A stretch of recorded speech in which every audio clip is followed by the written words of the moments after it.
We filled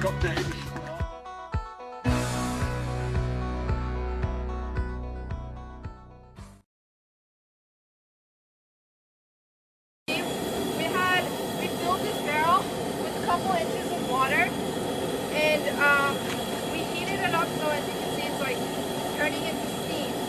And then we're gonna quickly put this can filled with steam into the bucket of ice. Squeeze. Should I sign something? No. Insurance. I want a single.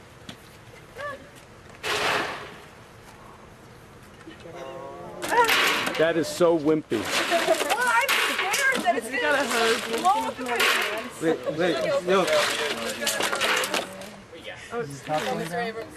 Do it. I think it's getting concave.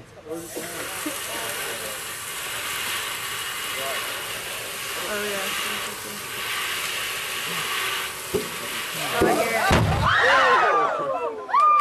Oh, I hear it.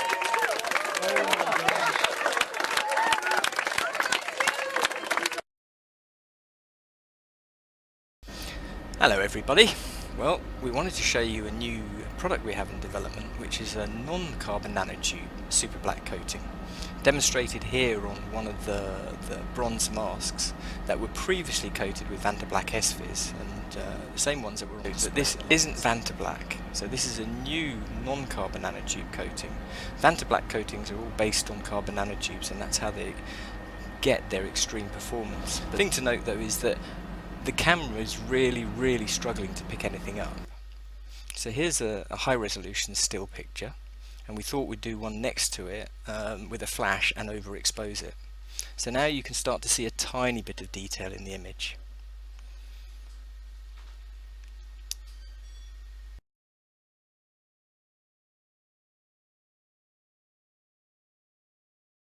Jim, we copied both solar wind and penetrometer drum in the ETB.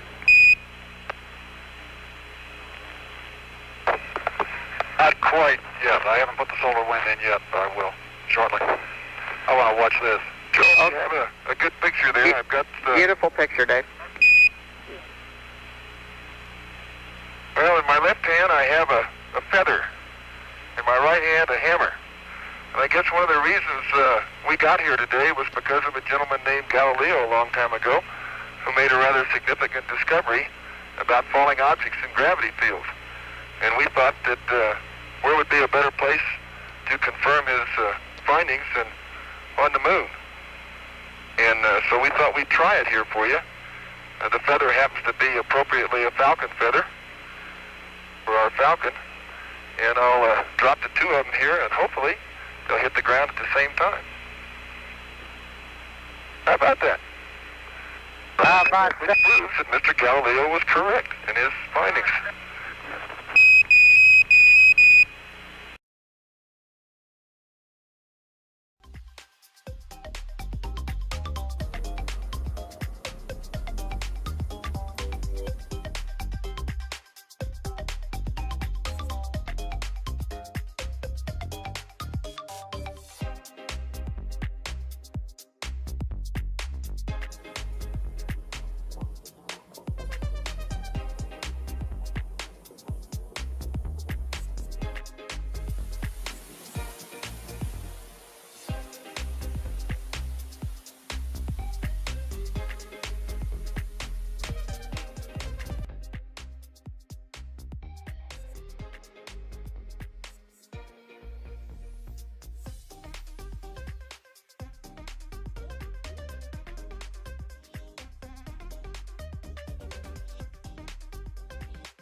Hi, I'm John Calder of Acoustic Geometry.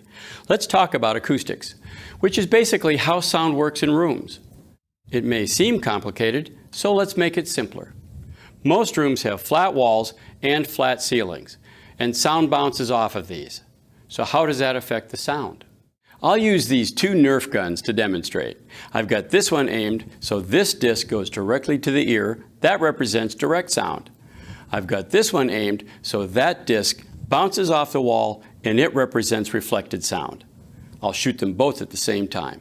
Reflected sound arrives at our ears later than direct sound, even though it started out at the same time, because it's traveling farther. To a sound wave, an absorber looks a little like a hole in the wall, so some of the energy doesn't come back. An absorber works by reducing the strength of reflected sound that would otherwise cause more destructive interference. But if we use only absorbers in a room, it makes it sound dull and unnatural. Historically, humans don't like overly absorbent rooms. Room acoustics are greatly improved using a combination of absorption and diffusion.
Mr. Archimedes of ancient Greece. Long ago, Archie said, "Give me a lever long enough and I can move the world." What Archimedes meant was that the power of a lever is practically unlimited. Today, almost everyone uses some form of lever in his daily work. The familiar can opener is a lever with a sharp cutting edge. The playground seesaw is just a simple lever, too. It takes a lot of force to start a freight car moving, yet the railroad man can start the heaviest freight cars easily with a pinch bar, a powerful lever which turns the wheel. Tough luck, old boy. Here's a place where a lever comes in mighty handy. Let's take the simplest kind of lever, a rigid bar working on a fixed support called a fulcrum. One end of this lever is twice as long as the other. Let's put a 10-pound weight on this end, and now we'll put half as much weight on this end.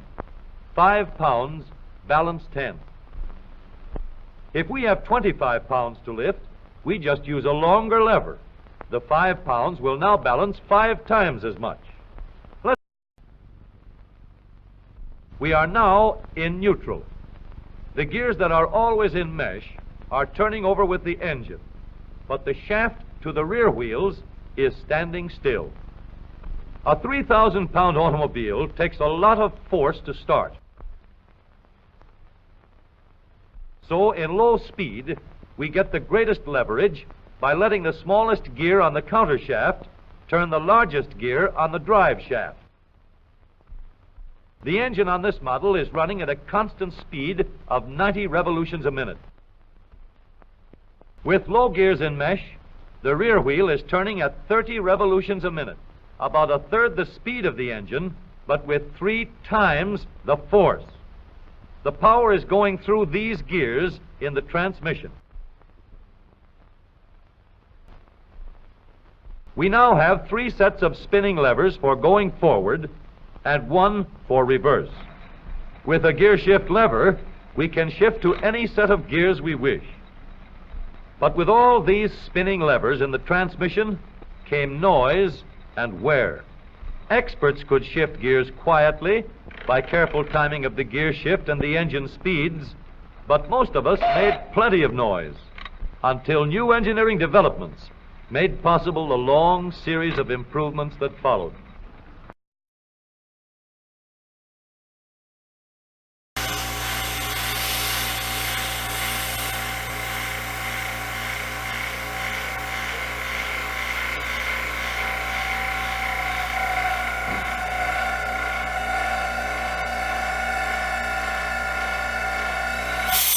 Cool. 3, 2, 1.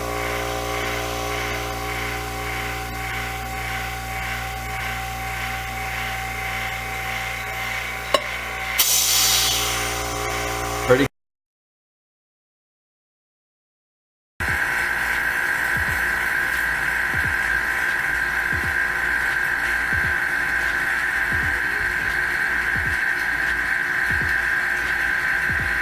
Whoa!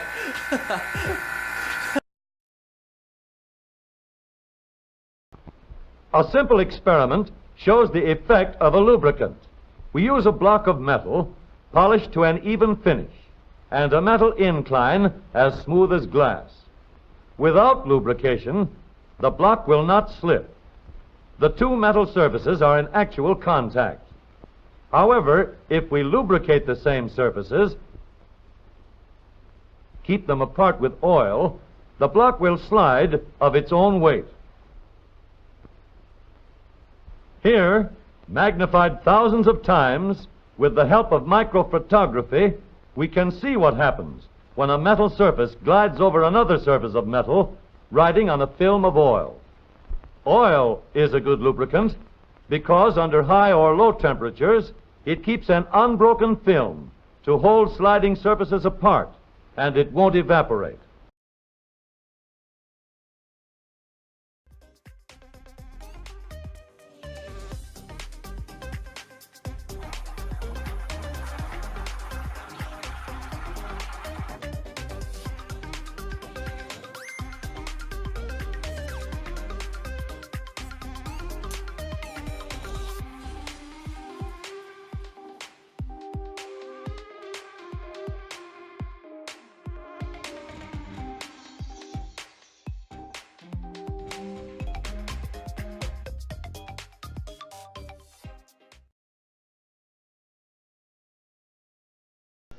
Ready in 3, 2, 1.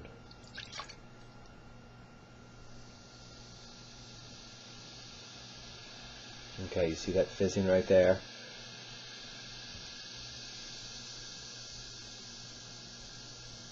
In 3, 2, 1.